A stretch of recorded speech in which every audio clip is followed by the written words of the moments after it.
السلام علیکم شاہ جی، کیا حال ہے؟ ٹھیک ہے Shah ji? I am Shahid Munir from Lala مسا۔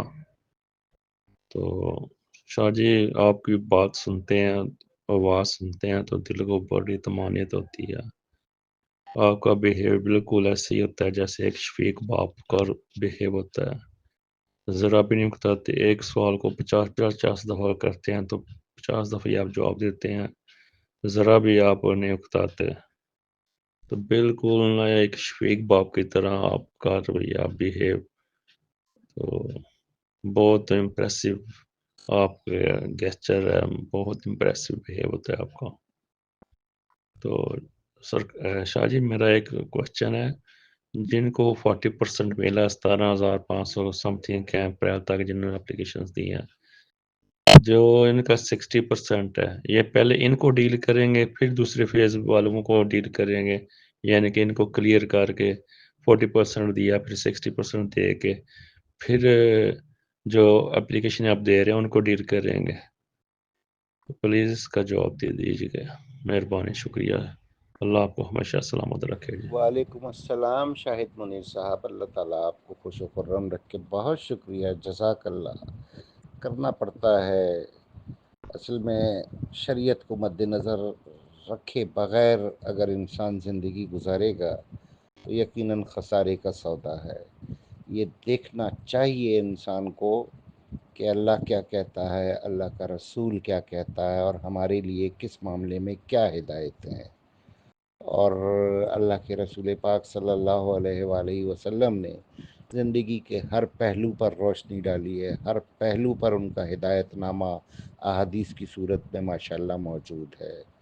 پھر بھی اگر انسان گمراہ رہے یا انسانیت سے دور رہے تو اس میں قصور انسان کا اپنا ہوتا ہے۔ تو میں پوری کوشش کرتا ہوں کہ مخلوق خدا کی خدمت اللہ کے فرمان کے مطابق ہو، اللہ کے رسول کے فرمان کے مطابق ہو۔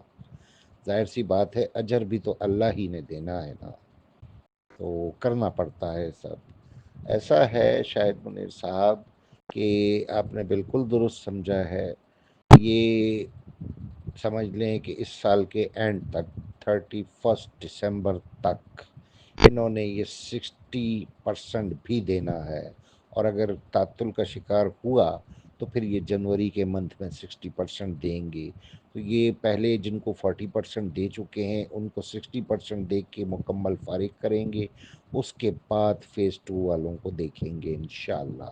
اللہ خوش رکھے آپ کو۔ جی السلام علیکم قمر صاحب، کیا حال چال ہے؟ ٹھیک ٹھاک ہیں قمر صاحب؟ ہم نے بھی درخواست دی تھی 2025 میں 24 جنوری کو نا، ویریفائڈ بھی ہو گیا ہے 2 دفعہ، نیب سے کال بھی آئی ہے، آئی بین بھی لکھوایا ہے، لیکن ابھی تک کوئی اماؤنٹ نہیں آئی۔ 40% انہوں نے کنفرم بھی کیا کہ آپ نے اتنی اماؤنٹ بنتی ہے۔ تو اس کا کیا طریقہ کار ہے؟ ابھی نیب والے کال نہیں اٹھا رہے، دور رہتے ہیں، جا نہیں سکتے، کیا کریں ابھی بھائی؟ مہربانی۔ وعلیکم السلام آفاق احمد صاحب، میرا خیال ہے آپ نے ان کو انڈا ابالنے کی ترکیب صحیح طور پر نہیں بتائی، اس وجہ سے آپ کا اماؤنٹ ابھی تک نہیں آیا ہے۔ بالکل پریشان نہ ہو میرے بھائی، بالکل قطعی پریشان ہونے کی ضرورت نہیں ہے۔ 45 ڈیز کے اندر سب کو فارغ کرنا ہے، اس میں آپ بھی شامل ہیں، کیونکہ آپ نے وہ پہلے فیز کے مطابق ہی درخواست دی ہے۔ جی بالکل شبیر صاحب، ایسا ہی ہے، کیونکہ دوسری کمپنیوں کی جو انویسٹمنٹ ڈوبی، ان کے متاثرین بنے، ان میں سے کوئی بھی مخلص انسان نہیں تھا ان کے پاس جو ان کے لیے فی سبیل اللہ جد و جہد کرتا۔ یہاں ماشاءاللہ میں موجود تھا، الحمدللہ 5 سال سے جد و جہد کرتا آ رہا تھا۔ وہ تمام ممبرز جو انتہائی مایوس تھے، جیسے کہ آپ نے کچھ اپنے ڈاؤن لائنرز کا ذکر بھی کیا، ایسے بے شمار لا تعداد تھے کہ جو مایوس ہی تھے، جن کو یہ لگتا تھا کہ یار شاہ صاحب جو ہے دیوار سے سر ٹکرا رہے ہیں، حاصل وصول کچھ نہیں ہوگا۔ تو مایوسی کے عالم میں انہوں نے اپنی اکاؤنٹ آئی ڈیز پر کوئی توجہ نہیں دی، ریکارڈ سنبھال کے نہیں رکھا۔ لیکن اب جب کہ پیسے ملنا شروع ہو گئے ہیں تو ان کو قدر بھی ہوئی ہے اس چیز کی کہ یار واقعی شاہ صاحب نے مخلص ہو کر کام کیا ہمارے لیے اور کامیابی حاصل کر لی۔ لیکن اب چونکہ ان کے پاس اکاؤنٹ آئی ڈیز نہیں ہیں تو اب ان کے سلسلے میں تو کچھ نہیں ہو سکتا، بغیر اکاؤنٹ آئی ڈی کے نیب کسی کو بھی اکوموڈیٹ نہیں کرتا ہے۔